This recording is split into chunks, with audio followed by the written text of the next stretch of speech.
સુરતમાં ભજીયાની લારી પર ડ્રગ્સનું વેચાણ કરનારો કોમ્પ્યુટર એન્જિનિયર નીકળ્યો, મિત્ર સાથે ધરપકડ.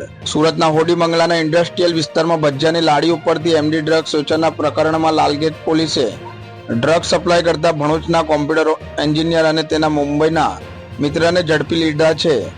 ભણોજ હાજીખાના બજારના અતર મંસૂરીને મિત્રો પાસેથી પૈસા લઈ યુએસડીટી અને ક્રિપ્ટોમાં રોકાણ કર્યું હતું, પણ નુકસાન થતા મિત્રો પૈસા પરત માંગતા હોય અને મુંબઈના મિત્ર અશરફ સોખિયાને પણ 3 લાખ લેવાના હતા. તેથી તેની મારફતે જ મુંબઈના સુલેમાનનો સંપર્ક કરી શકીલ મારફતે ડ્રગ્સ મેળવી 6 મહિનાથી ભણોજ અને સુરતમાં ડ્રગ્સ સપ્લાય કરવાનું શરૂ કર્યું હતું.